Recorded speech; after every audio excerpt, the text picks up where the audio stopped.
بسم الله الرحمن الرحیم. سلامونه ستړي مشئ. د افاق انعکاس خپرونې ته ښه راغلاست. نن په دې برخه کې د ټولګټو وزارت په لاسته راوړنو باندې، فعالیتونو باندې، په نوي پروژو باندې، تر لاس لاندې پروژو باندې او دا چې د اوسپنې پټلۍ په برخه کې کومې نوې لاسته راوړنې درلودلي په دغو ټولو موضوعاتو باندې به ورسره وغږیږو. همدارنګه په دې باندې به هم ورسره وغږیږو چې د اوسپنې پټلۍ په برخه کې د سیمې هیوادونه څومره علاقه لري تر څو دلته پانګونه وکړي او په دې برخه کې نور پرمختګونه هم رامنځته شي. په دغو ټولو موضوعاتو ته هم کیږو او په همدې تړاو سره په خپرونه کې د هیواد د ټولګټو وزارت ویاند ښاغلی محمد اشرف حقشناس راسره میلمه دی. سلامونه حقشناس صاحب، ستړي مشئ، په خیر راغلي. ډېره زیاته مننه چې وخت مو راکړ. راځئ په پیل کې دا راته ووایئ چې د تیر کال پرتله سږ کال د اوسپنې پټلۍ په برخه کې څومره کار شوی دی، څومره پرمختګ رامنځته شوی دی؟ بسم الله الرحمن الرحیم. سلام بر شما، همکارای تکنیکی شما و همه هموطنان عزیز ما که بیننده برنامه شما هستند.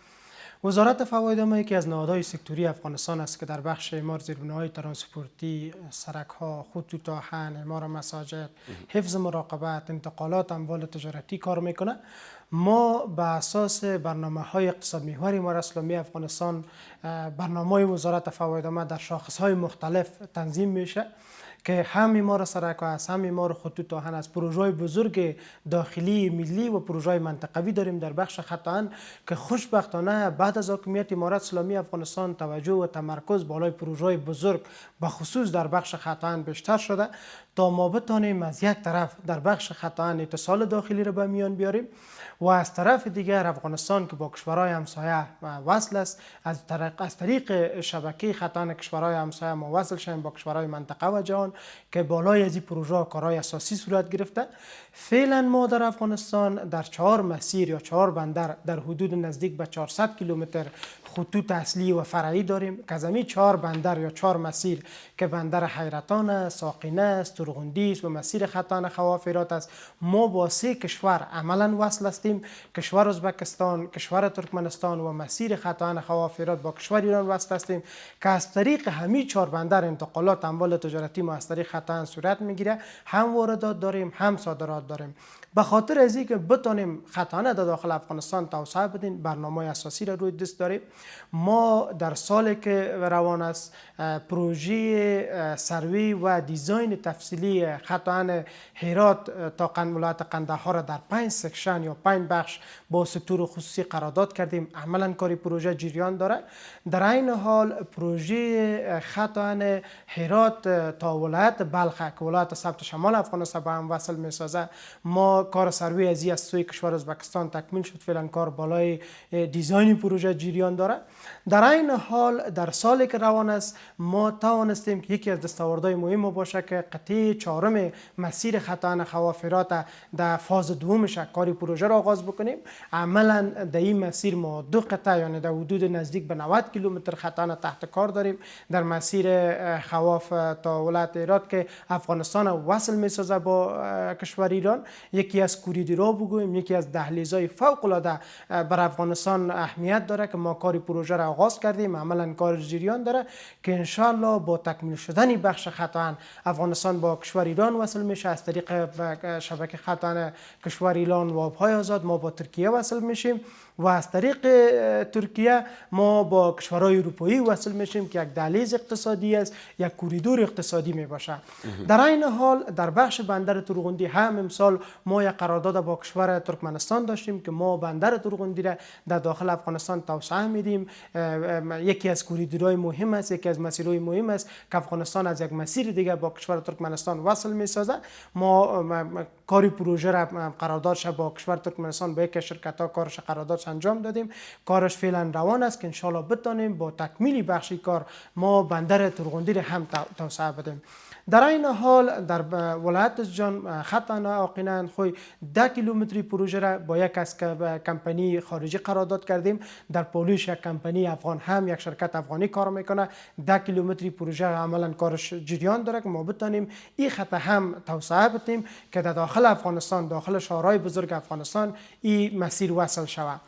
در این حال پروژه مهم دیگه که مسیر خط آهن حیرتان مزار شریف است، یکی از مسیرهای مهم که افغانستان با ازبکستان وصل میسازه و از طریق ازبکستان ما با چند کشور دیگه وصل هستیم که یک کوریدور از این مسیر با کشور چین هم داریم که عملا از این مسیر ما انتقالات خود انجام میدیم. ترمیمات پروژه را کارش آغاز کرده بودیم، رو به تکمیل شدن است. برنامه وزارت فواید عامه است که ما بتانیم یک بخش انتقالات اموال تجارتی که فعلا در داخل بندر حیرتان، یعنی در مرز مشترکی که ما با کشور ازبکستان داریم، تخلیه و بارگیری میشه، ما بیاریم به داخل شهر مزار شریف که ما بتانیم از این قسمتی اموال تجارتی که به مقصد دیگه ولایت است ایره از اینجا تقسیماتش انجام بدیم. در مجموع این پروژه است که عملا کارش جریان داره و در عین حال به خاطر توسعه و گسترش خطا در افغانستان برنامه اساسی پروژه بزرگ منطقوی روی دست است که عملا در بخش سروی و پلانای از پروژه کار میکنه. ډیره ښه ده. راځئ دا راته ووایئ چې د اسلامي امارت په راتګ سره تر دې دمه څومره نوې د اوسپنې پټلۍ جوړې شوي دي په هیواد کې؟ بیا سږ کال په مشخص ډول که راته ووایئ څومره نوې د اوسپنې پټلۍ مو جوړه کړې ده؟ خب در مجموع بعد از حاکمیت امارت اسلامی افغانستان ما توانستیم اول پروژه بزرگ نه تنها ملی، پروژه منطقوی را کارش دوباره راه بندازیم که یک دستاورد کلان برای وزارت فواید و امارت اسلامی افغانستان است.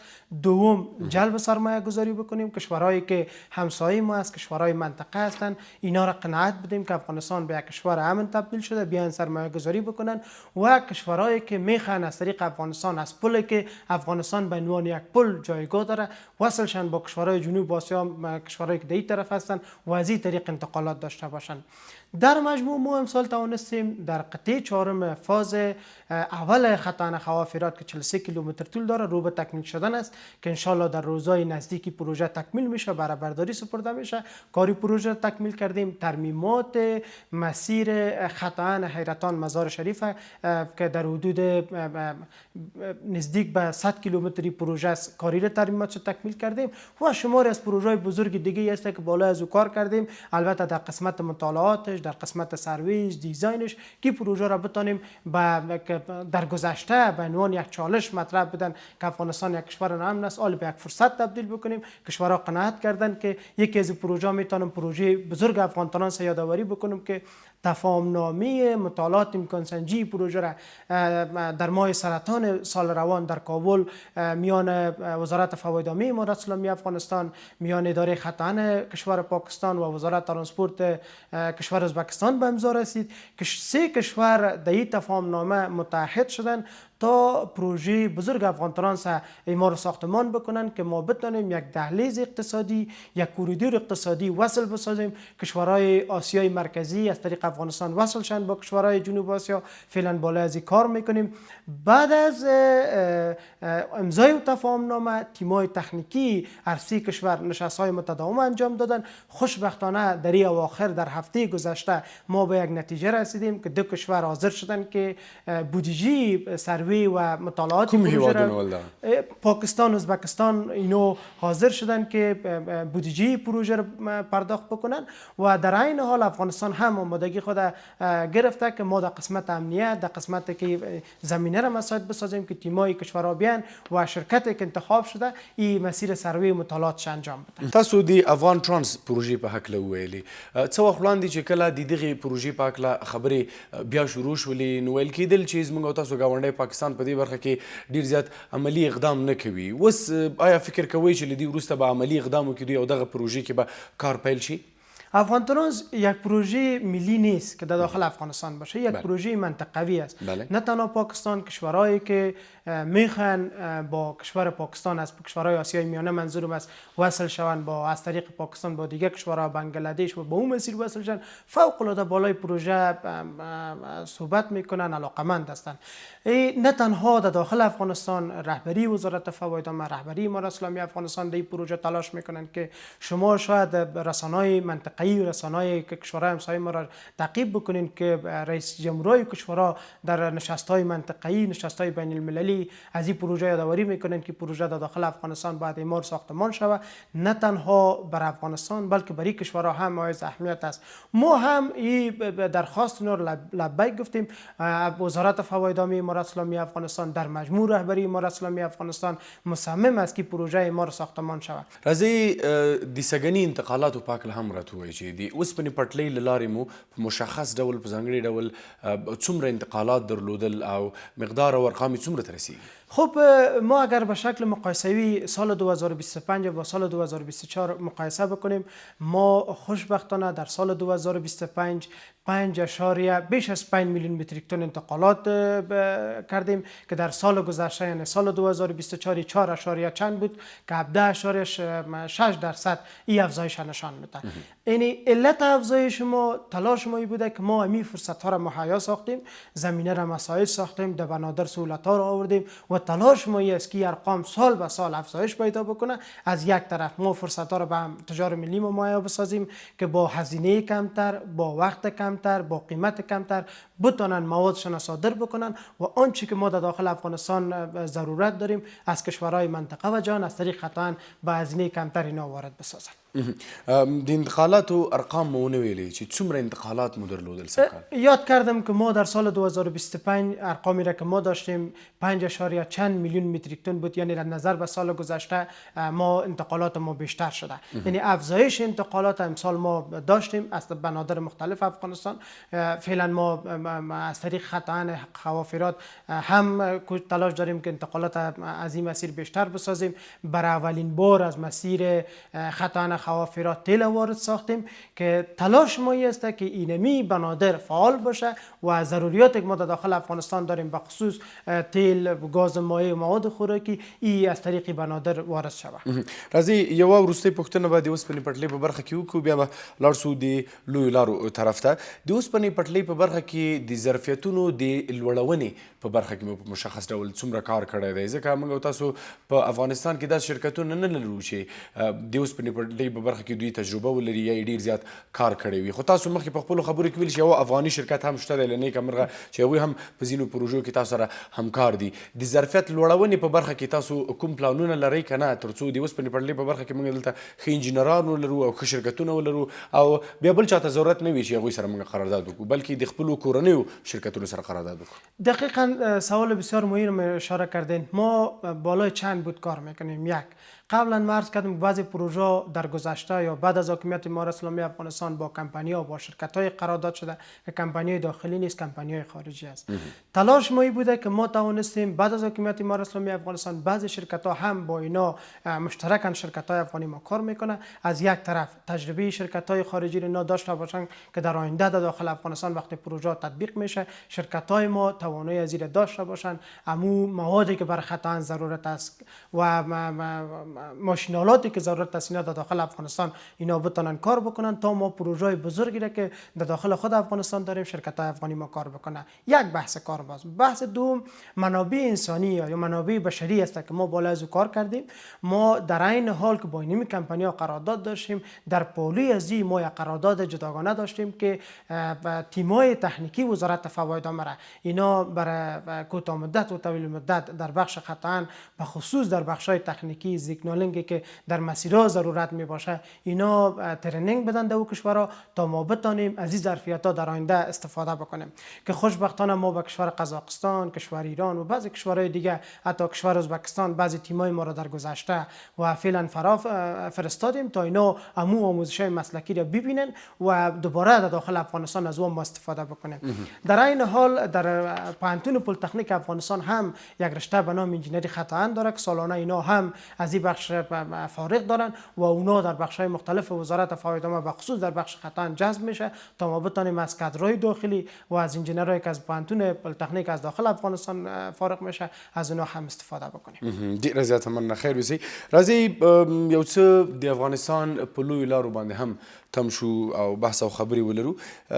ځینې شکایتونه دا دي چې لویو لارو باندې کارونه پیل شوي دي خو ډیر آهسته روان دي دغه کارونه. هغه پروژې چې باید په یو کال یا شپږ میاشتو یا اووه میاشتو کې بشپړې شوي او پای ته رسېدلې وای هغه کلونه نیسي. د سالنګ لویه لاره تاسو د اسلامي امارت له راتګ سره سم په هغه باندې کار شروع کړو خو دا د تقریبا 15 کاله کېږي په هغه باندې کارونه شروع دي دوام لري خو پای ته نه رسیږي.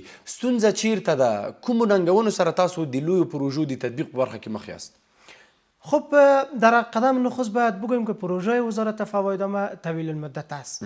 یعنی هر پروژه‌ای که وزارت فکر نکوی چې میکنه 15 کال 4 کال ډیر زیاته موده ده؟ ما براتون صحبت میکنم. پروژه‌ای که طویل المدت است، پروژه‌ای که بزرگ است. شما وقتی از در مرحله مطالعات یک پروژه کارش شروع میکنید، از بخش مطالعات اقتصادی که شروع میشه، وقتی تیم سروی میره به ساحه، اینا را متر به متر سروی میشه.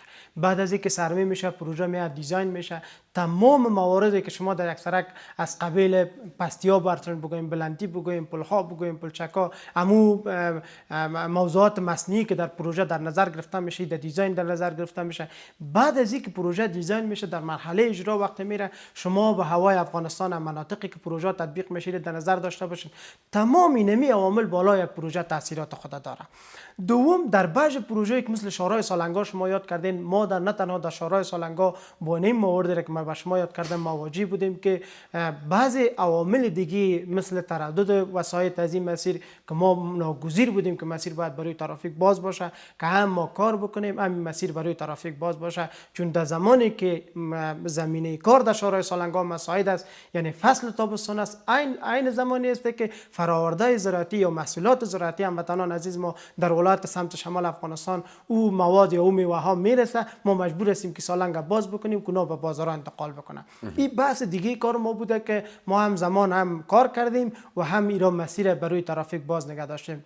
دوم، از لحاظ تکنیکی پروژه‌ای که برای کانکریت در نظر گرفته میشه یا پروژه کانکریت هستن، نظر به پروژه‌ای که اسفالت هستن زمان زیاد میخواه. چون همو موارد تکنیکی که در کانکریت استفاده میشه یا آیتمی که در کانکریت استفاده میشه، او از لحاظ تکنیکی 28 روز یا 29 روز وقت میخواه تا اونا مقاومت خود بگیره و ما کار دیگه خود انجام بده. سوم، نقاط صعب العبور که در بعضی پروژه وزارت فوایدامه مثل شورای سالنگا تاثیرات داره بالای پروژه. شما شاید باورتان نشه، ما موادی که در شورای سالنگا در کانکریت شورای سالنگا استفاده کردیم، امو کوههای بزرگی که در شورای سالنگا وجود داره، امو مواد دوجه نبوده. ما از ولسوالی بگرام ولایت پروان این مواد انتقال دادیم و دوجه استفاده کردیم. اینی مواردی بوده که بالای پروژه تاثیرات خود داشته. ولی بان هم وزارت فوایدامه بخشای را که هر سال پلان کرده. دی بودجه کمښت څومره تاثیر کړی دی؟ فوق العاده بودجه داریم برای پروژه. ما برای کمبود بودجه قطعا مواجه نیستیم. خوشبختانه امسال هم برای تمام پروژه وزارت فوایدامه بودجه در نظر گرفته شده. ما کمبود بودجه نداریم در بخش پروژه ما. اما به خاطر از اینکه ما بتانیم پروژه را به گونه اساسی و معیاری مطابق مشخصات تکنیکی که باید تکمیل بکنیم، با او آیتمایی که ضرورت است ما کار بکنیم، زمانگیر است. با او دلیل بعضی پروژه زمان میخواد تا ما بتانیم این پروژه را کارش تکمیل بکنیم. ځینې ولایتونه موږ درلودل لکه هرات، غور، لویه لار، هغلته هم ډېرې زیاتې ستونزې وي، او ځینې نور ولایتونه هم موږ تاسو لرو په هیواد کې چې د مرکزونو څخه ولسوالیو ته دوی سم سړکونه نه لري. په دې برخه کې تاسو څه کال څومره لوی پروژې درلودلې؟ راتلونکي کال ته پلان لرئ؟ دقیقا ما امسال نزدیک به 200 پروژه جدید قرارداد کردیم. یعنی 191 پروژه را ما در بخش‌های مختلف در بخش انکشافی قرارداد کردیم و بیش از 120 پروژه را ما در بخش حفظ مراقبتی قرارداد کردیم. تقریبا در تمام ولایت افغانستان ما پروژه انکشافی و حفظ مراقبتی داریم. اما بعضی ولایت افغانستان متاسفانه در گذشته به او ولایت توجه صورت نگرفته، با ولایت محروم بوده که در او ولایت متاسفانه سرک‌های اسفالتی وجود نداره. اما بعد از حاکمیت امارت اسلامی افغانستان با او ولایت توجه بیشتر شده. ما سرک‌های بیشتر در او ولایت در نظر گرفتیم که تطبیق بکنیم. من میتونم از سرک کنر نورستان یاد بکنم که یکی از سرک‌های مهم بوده. نورستان خودش به عنوان یک پارک مهم، یکی از ولایت مهم که گردشگرها به ولایت سفر میکنن، سرکش از کنر شروع تا نورستان متاسفانه تخریب بود و سرک صعب العبور بود. در سال گذشته ما کار 22 کیلومتر آغاز کردیم. این سال کار 84 کیلومتری پروژه را آغاز کردیم. یعنی شما ببینید 84 کیلومتر یک پروژه سرک در یک سال کارش آغاز کردن در یک ولایت کار ساده نیست. در این حال در ولایت غور که شما یک از ولایت محروم واقعا است یاد کردین، ما سرک هرات چشتک از طرف ولایت غور می کار 30 کیلومتر آغاز کردیم. چند پروژه حفظ مراقبتی با ولایت غور داشتیم. اما در پلان است که شورای ولایت غور به ساخته شود. امسال هم میره ما در پلان خود گرفتیم. در صورتی که بودجه بر ما منظور شود ما کار پروژه را آغاز میکنیم. در تمام ولایت افغانستان، بدخشان برین امسال ما 3 پروژه در ولایت بدخشان داشتیم، با ولایت تخار داشتیم. ولایتایی که در گذشته به او توجه صورت نگرفته، بعد از حاکمیت امارت اسلامی افغانستان به ولایت توجه صورت گرفته. ان شاء الله ما بتونیم این برنامه را در 1-2 سال یا 3 سال که پروژه تطبیق میشه تکمیل بکنیم. شکایاتی که در ولایت هموطنان عزیز ما داره شکایت ان شاء الله رفع میشه و این پروژه کارشان تکمیل میشه ان شاء الله. ښه راځئ یو څه راته د لویو لارو د دویم لاین سړکونو په هکله هم معلومات راکړئ، لکه د کابل جلال آباد دویم لاین سړک یا هم د کابل کندهار دویم لاین سړک یا هم نور طرفونه چې موږ دویم لاین سړکونه لرو، د دغو په اړه معلومات راکړئ. پلانونه مو څه دي په دې برخه کې او څومره مو کارونه پر مخ بیولي ورته؟ ما در ولایات یا مسیرها یا شورای عمومی که از اون مسیرها بیروبار بیشتر هستند، شارگاه اقتصادی هستند، نه تنها که ولایت وصل میکنند بلکه افغانستان با کشورهای همسایه وصل میکنند، بنادر در اون مسیر است. ما نه تنها خود مسیرها را بازسازی کردیم که برایشان مسیرهای بدیل یا لاین دوم در نظر گرفتیم تا ما بتانیم از یک طرف کاهش ازدحام ترافیکی رو به وجود بیاریم، از طرف دیگه سهولت بیشتر بکنیم و در این حال موضوعات اقتصادی را که افغانستان امی موضوعات انتقالات اموال تجارتی را از طریق زمینی یا از طریق موتر داره، این سهولت ها را به هموطنان از ما فراهم بسازیم. یکی از سرک لاین دوم کابل جلال آباد است. ما در سال گذشته کار 22 کیلومتر از طرف ولایت ننگرهار شهر جلال آباد به ادامه سرک کانکریتی ما آغاز کرده بودیم. کارش عملا در ساحه جریان داره. فعلا قسمت های پلچکاش، قسمت های دیوارای استنادیش کار میکنیم. البته قابل یادآوری میدانیم که سرک به شکل کانکریتی مثل شارای سالنگای ما ساختمان میشه و این سرک ترانزیت است و یکی از راههای تاریخی افغانستان است که از این مسیر در گذشته کارمانها عبور مرور میکرد. ما این را احیای مجدد میکنیم، به شکل اساسی ما ساختمان میکنیم. قسمت که از طرف ولایت کابل به ادامه سرک کانکریتی است، 32 کیلومتر طول داره. با یک کمپانی قرارداد کردیم. شما شاید آدرس‌های رسمی وزارت فایده‌نامه را تعقیب بکنین. جناب وزیر صاحب در 2 ماه گذشته 2 بار به این پروژه سفر کردن.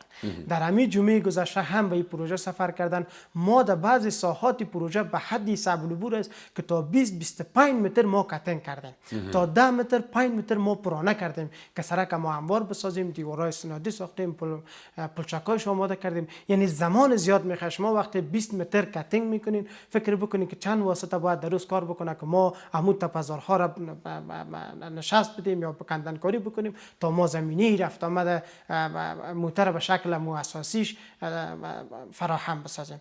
قسمت وسطی پروژه که مانده بود در حدود 33 کیلومتر طول داره. با یک کمپانی، با یک شرکت خوب افغانی، ما که یک شرکت دارای توانایی خوب است، با اونا صحبت کردیم. کار سرویش در حالت جریان است. ان شاء الله در سال آینده رسما کاری پروژه را هم آغاز میکنیم. در این حال در مسیر کابل قندهار هم شما میدونید که خودی سرک یکی از سرک‌های مهم است، شارع اقتصادی است. کارش آغاز کرده بودیم. در 13 بخش خوشبختانه از زیرساخت سرک تکمیل کردیم. فعلا کار بالای شانه‌ها و خط اندازی جریان داره. یکی از سرک‌های فوق العاده مهم است. وزارت فواید عامه تلاش نوعی خود انجام داد و میتونم به عنوان یک دستاورد مهم پروژه را یاد بکنم که از کابل شروع تا ولایت قندهار 480 کیلومتر طول داره. کارش تکمیل کردیم. فعلا شولدرها و بعض مسیرها خط اندازی جریان داره. در این حال به اساس حکم عالی قدر امیرالمومنین صاحب کار لاین دومی پروژه را از کابل تا ولایت غزنی را یعنی در بخش اولش در 5 سکشنی را تقسیم کردیم. کار سکشن پنجمش از طرف ولایت غزنی از دروازه ولایت غزنی 20 کیلومتر طول داره. کار طبقه دو طبقه اسفالتش هم انداختیم، پلچک‌هاش هم تکمیل کردیم. یک پل کلان هم دوجا ساختیم. کارش تکمیل است. در این حال بخش وسطی از زیر فعلا کار از او قسمت چهارمش دیزاین جریان داره. سال آینده کارش شروع میکنیم و 2 بخش دیگهش که از این مسیر بوده هم امسال کارش آغاز کردیم. تقریبا 10 کیلومتر از بخش اولش اسفالت انداختیم، پلچک‌هاش و پلایش آماده ساختیم. یکی از پلای دوم پل کمپانی بود که هموطنان عزیز ما در مسیری که از شهر کابل طرف ولایت میدان وردک میرفتن با مشکلات مواجه بود. یک پای پل بود. فعلا 2 پای پل در اون مسیر آماده کردیم. کارش تکمیل شده. اینی در مجموع در بخش لاین دوم این کارا را انجام دادیم و قابل یادآوری میدانم که این مسیر از ولایت کابل شروع تا ولایت قندهار لاین دوم شامل پلان وزارت فواید عامه است که ان شاء الله سال در سال این شامل بودجه میشه و کار از این تکمیل میکنه. تاسو به د ننګرهار د مومندرې ولسوالۍ په هکله اورېدلي وي. هغلته یو ډېر مست سیند لرو موږ چې پل پرې نشته دی. زموږ او تاسو هیوادوال چې کله ښوونځیو ته ځي، زموږ او تاسو ښوونکي چې کله ښوونځیو ته ځي د تدریس لپاره، هغوی مجبوره دي چې یو رقم د ټایرونو ټوپونو کې د یو طرف نه بل طرف ته ولاړ سي. تقریبا تقریبا کلونه کیږي چې په دې سیند کې زموږ او تاسو ځوانان خپل ژوند د لاسه ورکوي، کوچنیان مو خپل ژوند د لاسه ورکوي. دا څه وخت وړاندې ځینو استادانو هم خپل ژوند پکې د لاسه ورکړی و. په دغه سیند باندې ولې یو پل نه جوړیږي؟ ولې تاسو په دغه سیند باندې کار نه شروع کوئ تر څو یو پل جوړ شي، د خلکو تګ راتګ هغلته اسان شي؟ ځکه هاخوا هم د سیند نه ډېر زیات خلک پراته دي او دې خوا هم هغوی مجبور دي چې راشه درشه ولري. ما در تمام ولایت افغانستان به خاطر آوردن سهولت‌های هموطنان عزیز ما پل‌ها و پروژه‌های بزرگ تطبیق میکنیم و در حالت تطبیق هم است. پل را که شما یاد کردین به مو ساحه جناب وایس سفر کردن، من هم در سفر بودم و اینا از نزدیک همون ساحاتی را که شما یادآوری کردین ما از نزدیک رفتیم بررسی کردیم. تیم تکنیکی با جناب وزیر صاحب بودن، اونا رفتن نظر دادن. ما برای فعلا به خاطر حل مشکلات هموطنان عزیز ما یک پل کیبلی در اوجا کارش شروع کردیم. عملا کار پروژه جریان داره، ممکن هم در روزهای نزدیک کار پروژه ختم شود. اما برای آینده از این مسیر و برای آینده ساحه ما یک پل اساسی روی دست داریم تا ما بتانیم مشکل دائمی به هموطنان عزیز ما که مشکل دارن بر شکل دائمی مشکل حل بکنیم. کار بالای پلان از جریان داشت. شما میدونین که یکی از رودخانه بگم یکی از دریاخانه فوق العاده کلان بگم و زمان فعلا آبش زیاد است، آبش کمتر شد. تیمای ما ان شاء الله تحقیقات خود انجام میده تا ما بتونیم یک پل اساسی به خاطر حل مشکلات هموطنان عزیز ما در مسیر ما ساختمان بکنیم. کله به خوشخبری ننګرهاریانو ته موږ ورکوو چې د خیر هغلته پل جوړیږي؟ خب این شامل بودجه میشه. هر زمانی که بودجه یک پروژه منظور شود ما میتونیم وقت به هموطنان عزیز ما خوشخبری بدیم، چون وقتی که بودجه برای پتاړو مو پلان جوړ کړی دی. دقیقاً ما سر از کار کردیم. حتی یکی از رئیسای وزارت فوایدامه به اساس هدایت وزیر صاحب چند ماهی در موسا حضور داشتن تا اونا توانستن سر پل کیبلی کار بکنن که مشکل هموطنان عزیز ما برای فعلا ما حل بکنیم که در آیندهش یک پل اساسی وجا بسازیم که هموطنان عزیز ما هم وسایط نقلیه از پل رفت آمد داشته باشه. د ننګرهار په بخښنې سره د کابل جلال آباد په لویه لار کې د مایپر کوم منطقه کومه سیمه چې ده په دغه برخه کې موږ او تاسو ګورو چې ډیری وخت له غرونو څخه تیږې راښویږي یا مثلا هغلته موږ او تاسو په بارانونو کې ګورو چې سړکونه ښویږي یو رقم. نو په دغه برخه کې مو څه کړي دي؟ دویم لاین سړک باندې خو کار روان دی. په دغه برخه کې هم تاسو کار کوئ که نه تر څو غټې غټې تیږې چې په غرونو کې شته دي او ګوندې سبا ته راولویږي او هغلته خلکو ته زیانونه واړوي هغه لرې کوي؟ خب در نخست من میخوایم یک مورد اشاره بکنم که در بعضی حالات جلو حادثات طبیعی را گرفتن خیلی سخت است. شما باید امکانات فوق العاده پیشرفته داشته باشین که جلو بعضی حادثات مثل سیلاب، مثل لغزش کوه و این موارد شما بگیریم. اما در این حال آنچه در توان وزارت فوایدامه بوده ما کارهای اساسی را برای این مسیر انجام دادیم. یک در سال روان دا اوس هم کله چې حقشناس صاحب زه ننګرهار ته ځم په لاره کې چې کله تیریږم نو ډېرې غټې غټې تیږې دي. داسې ښکاري که معمولي لږ داسې قوي تیږه د پورته نه بله راشي نو دا تیږه ګوندې لاندې سړک خواته راولویږي او کله که سړک خواته راولویږي نو هغلته ګوندې ډېر موټرونه زیانمن کړي. یعنې ډېرې وړې وړې تیږې لاندې شته دي که هغه معمولي وخوځېږي نو دا رالویږي. د دغو لویو تیږو لپاره څه کوئ تاسو؟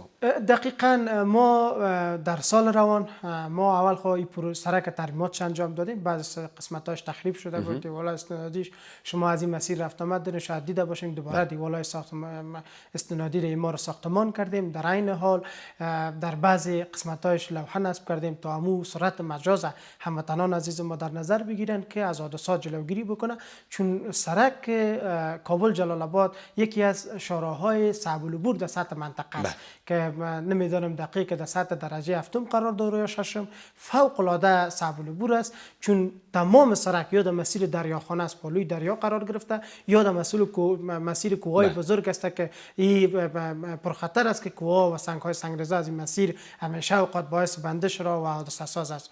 ما یعنی وزارت فوایدامه در مجموع یک یونت مشخص ما در این قسمت همیشه فعال داریم. تیمای تکنیکی ما 24 ساعت در ساعت فعال هستند. در صورتی که همچون موارد شما یاد کردین که سنگ میان، سنگریزه میان، اینا را دوباره پاکاری میکنن، باز میکنن. ما فوق العاده به این مسیر اهمیت دادیم. ځینې لوی غټي غټي تیږې شته دي چې هغه د رالویدو په هغه کې دي داسې خطر کې دي چې ګوندې هغه هم راولویږي. د هغو لویو تیږو لپاره هم باید یو څه وشي که نه چې سبا ته راونه لویږي او دغه سړک کې چې څوک تیریږي دغه خدای مکه زیانمن نه کړي. خب دقیقاً شما شاید در جریان باشین در سال گذشته رهبری وزارت فوایدامه یا تیمای تکنیکی وزارت فوایدامه با نهادهای مربوطه که در این مسیر داشتن ما نشست‌های متعدد داشتیم تا ما بتانیم که در این حال که سهولت ها رو میاریم سریع موارد که شما کردن که لااقل از بعضی حادثاتی که توانایی انسان است یا در توانایی تیمای تکنیکی وزارت فواید است ما از یا جلوگیری بکنیم. یعنی کار بالایش روان است. تیمای ما همیشه حاضر است با مشترکاً با ادارات دیگه که تا ما بتونیم از این جلوگیری بکنیم، اما با همین محدودیتایی که در داخل افغانستان است، وسایل و تکنولوژی گاهی مسیر حادثه ساز است، اما آنچه در توان وزارت فواید و توان نظام بوده ما در خدمت هموطنان عزیز خود قرار داریم تا هموطنان عزیز ما از این مسیر به سهولت رفت آمد بکنه. ژمی هم د لوی لارې هم ډیری وخت د واورو له امله بندیږي. تاسو په دې برخه کې څه کړي دي؟ سږکال خو ډیره واوره هم ونه شوله. د سالنګونو په برخه کې مو څومره کار کړی دی تر څو دغه لاره همیش په ژمي کې د هیوادوالو پر مخ خلاصه اوسي؟ ما همه ساله بر نقاط آسیب پذیری که در داخل ولایت‌های مختلف افغانستان است، به خصوص در 16 ولایت افغانستان که در حدود نزدیک به 300 نقطه است که همیشه اوقات در جریان فصل زمستان حادثه ساز میشه، ما قبل از اینکه زمستان برسه به اونها تدابیر داشته باشیم. اول تیمای ولایتی ما در 34 ولایت افغانستان به شمول سالنگ 35 بخش میشه یا به 35 ریاست میشه. ما ریاست‌های ولایتی داریم. این ریاست‌های ولایتی ما تجهیزات دارن، هم وسایل برفاکی دارن، هم آمادگی تیمای تکنیکی دارن. ما اینا رو آماده میکنیم، روغنیات برشان میتیم. در بعضی ولایت افغانستان که صعب العبور نقاط صعب العبور بیشتر است، مثل دایکندی، مثل غور، مثل بامیان، مثل پکتیا، لوگر، پنجشیر، تخار، بدخشان، در این ولایات نه تنها تیمای ولایتی ما کار میکنه که 14 ولایت افغانستان است، ما با کاری مسیرها را با سکتور خصوصی قرارداد میکنیم. اینا مطابق یک طرزالعمل با وزارت فواید عامه همکار هستند و مسیرها را در جریان فصل زمستان پاکاری میکنن. امسال کاری را که انجام دادیم، تمام قراردادها را به ریاست‌های ولایتی ما واگذار کردیم. کنا شرکت‌هایی که در مو ولایت شناسایی از محیط دارن، نصاحت دارن، پرسنلشان در ولایت است، صلاحیت به اونا دادیم که در ولایت مربوطه‌اش قرارداد صورت بگیره تحت نظر والی صاحبا و زودتر به پاکاری مسیرها اقدام بکنن. تنها مسیر شورای سالنگاره که ما اونجا در حدود 250 نفر پرسنل داریم و تمام وسایل تجهیزات پیشرفته داریم که خود تیم ریاست حفظ مراقبت شورای سالنگا در ساحه حضور دارن، وقتا فوقتا مسیرها را پاککاری میکنن و دوباره در صورتی که راه مسدود میشن راه را پاککاری و برای ترافیک باز میکنن. ډیره زیاته مننه ناصر. خیر اوسې، سلامت چې وخت مو راکړی. له تاسو هم ډیره زیاته مننه درنو لیدونکو چې خپرونه مو تر پای را سره تعقیب کړله. تر بیا چې زه بلال مشل ستاسو په درانه چوپړ کې حاضرېږم. په لوی الله مو سپارم. الله مو مل شه ښې چارې او ښه وختونه.